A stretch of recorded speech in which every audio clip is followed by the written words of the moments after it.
Hi Liz, how are you? Hi Nat, I'm good. Thank you. How are you? Well, I don't love stage 4 here in Melbourne, but let's hope it's not for too long. Yes, yeah. I really feel sorry for everyone down there. It's just, it's hard going. I ring every day about 5 different people and everyone says, hello. I've now registered for a company to send care packages to myself each week. That's good. That's a good idea. I open them with excitement, don't know what's in them. So that is some,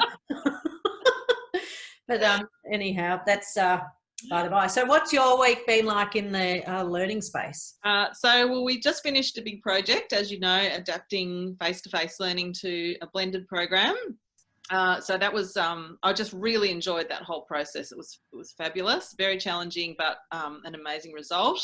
And there's a small breather now till the next project begins, and that will be a very similar project. So live training that would normally be delivered within organisations by a consulting company. So going into boardrooms and doing a day's training is no longer possible. So it will be adapting that training into a blended process and helping people feel comfortable on video, capturing the personality. So looking forward to that.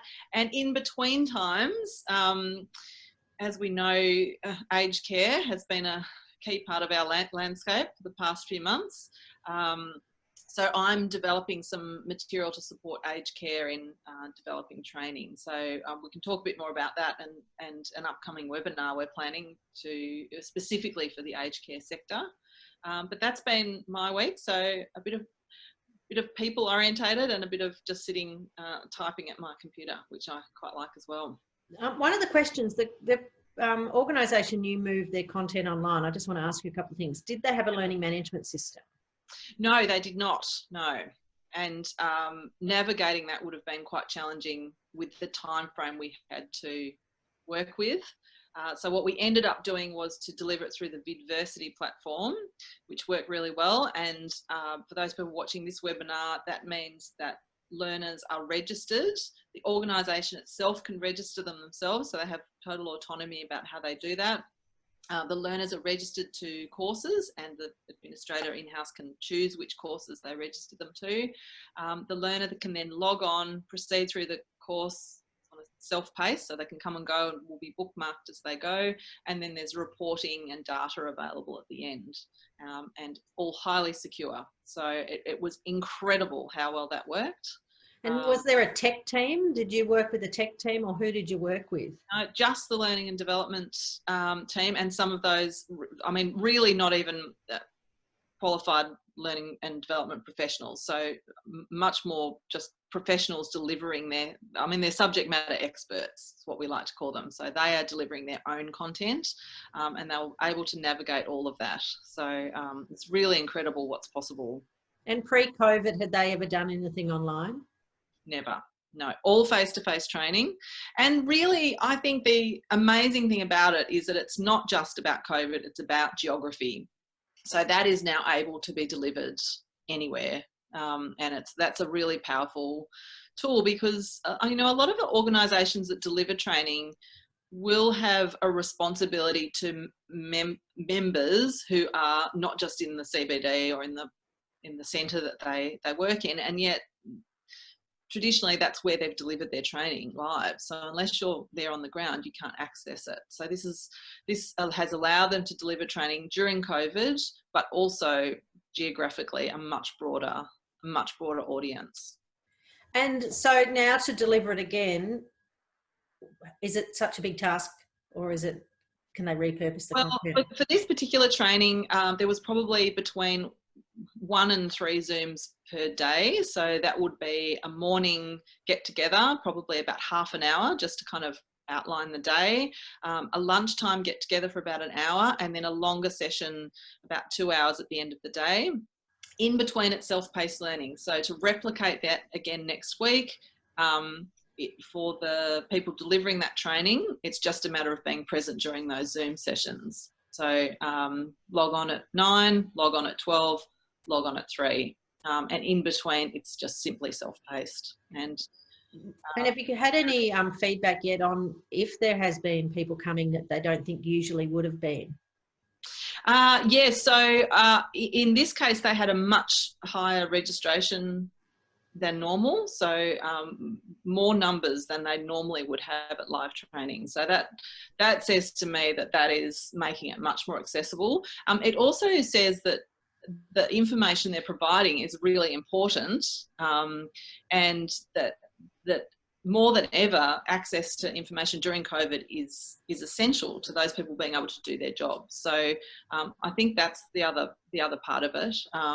It's accessible, but you also need that information more than ever. And I guess you'd say that in the work you're doing with aged care, Nat. It's just so I've been now they need more than ever, and I've had a really, well, I keep saying exciting. I mean, it's a really difficult, challenging time down here. A lot of fear, a lot of anxiety in the health and aged care sector, both from the people on the front line and the people the management who have to look after them. So there's a real worry, a fear and worry for your staff. So one of the things, I've done an incredible project this week, and the team that I'm working with is just so agile and amazing and thinking, and they're constantly communicating with their staff.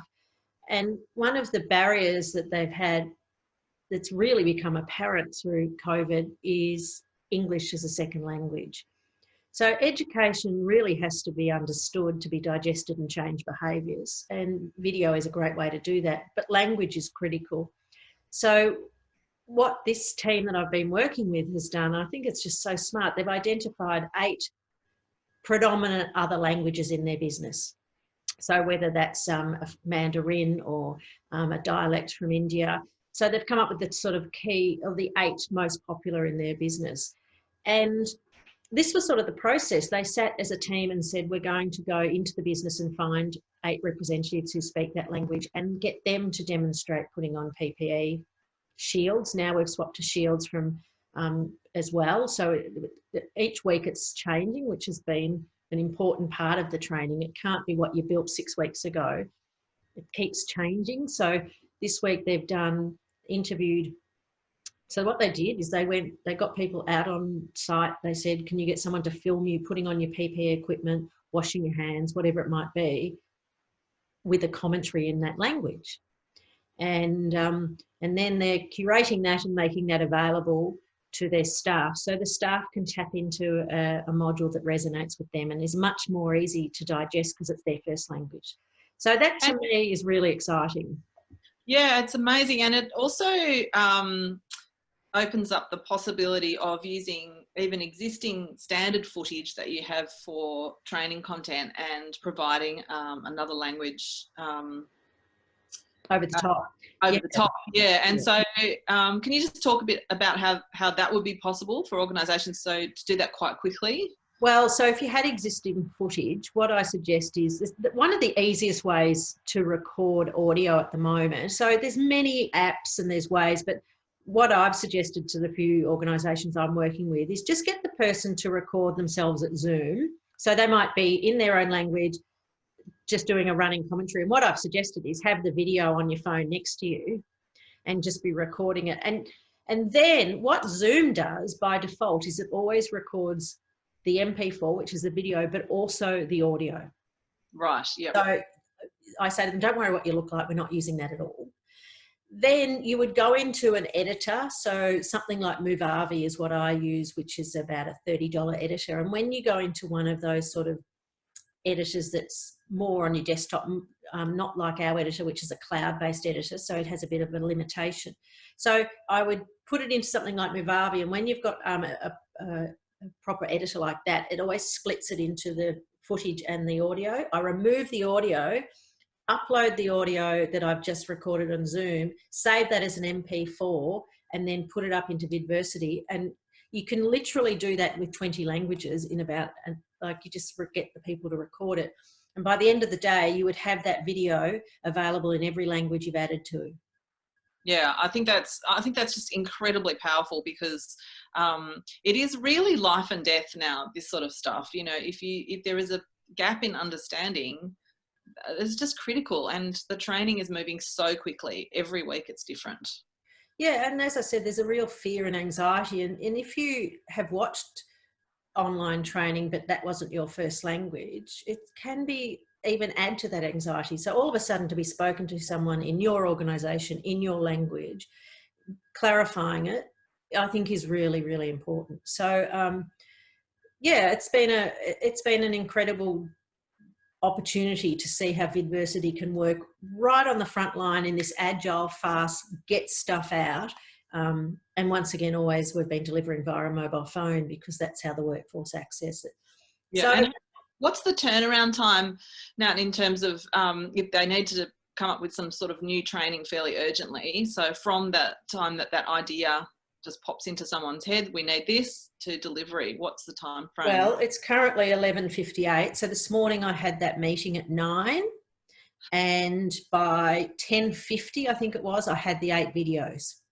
So they came in via the app. So one of the great things at VidVeristy is we have a phone app. So one of the issues, as soon as you film something, how do you get it to the person who's building the content? So the phone app can be delivered to anyone in the organisation. Can have that phone app. They film it, press upload, and it arrives in a central portal, which is the VidVeristy platform. And they're anticipating to deliver that tomorrow. Oh, that's incredible. The idea was this morning, there will be 8 videos with the 8 different languages, and that'll be delivered tomorrow. So that's remarkable stuff that's but I still don't think it's compromising quality. I still think it's great content that they're delivering in a really digestible format, but they're not missing out on the quality of good quality content. And then from an administrator's point of view in-house, what sort of data can they get from that training? What can it depends. They make some decisions. So if it's literally more of a comms thing, it's just an opportunity to keep the staff informed. The data is simply that this is how many people opened it. If it's really critical that they have data that it was completed, they'll put it through their learning management system. If they've got one, if they haven't, they can use ours. But most of the health and aged care facilities I'm working with have. So we just wrap it in a SCORM file and then we put it into the learning management system and can get some pretty serious data. But that's a decision to be made about accessibility and whatnot and what's critical. But yeah. Yeah, amazing. Amazing. Yeah, so really amazing stuff. So I've been working in the aged care sector for a while now. So like Liz mentioned, we'll do a webinar specifically designed around how we've been helping people do their mandatory training, the training that's required as part of the aged care quality standards, this COVID, how it's presented its own challenges.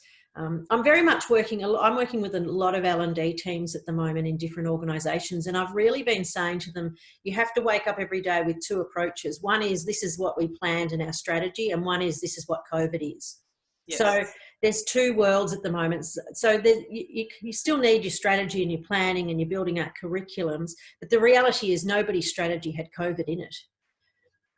Yeah, it is just everything is changing constantly. So it's hard. It takes a sort of agility to wake up and go, I thought we were doing this, but now we're doing this. So that's on top of everyone else has got their own issues and anxiety just generally about their own life, their health, their family, their parents, whatever it might be. So it is a tough world to work in. So to have the tools to make you be so agile and be able to communicate with your staff is really empowering. So that's and I think and that's what I like about how we share these stories too, because I think it's very easy for even large organisations to sort of be frozen by uncertainty about how best to adapt and deliver content. And I think it's just a very empowering. They're empowering case studies where organisations have just done it so quickly and so effectively, and just been so overwhelmed with, the power of just being able to do it themselves and produce it themselves. Yeah, an enormous relief that they can.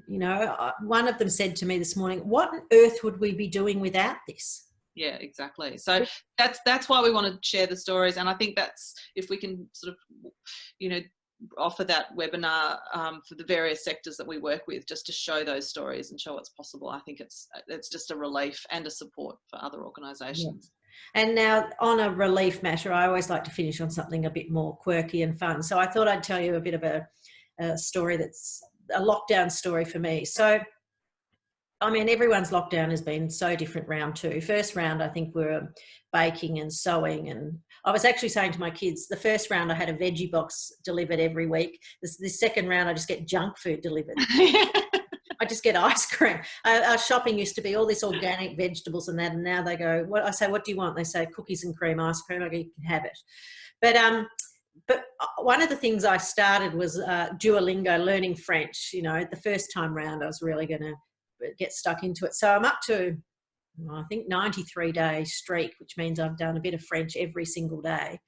So I thought, a couple of days ago, I thought, well, I've done 90 days of French every day, 15 minutes a day. I'm going to go and explore some French podcasts.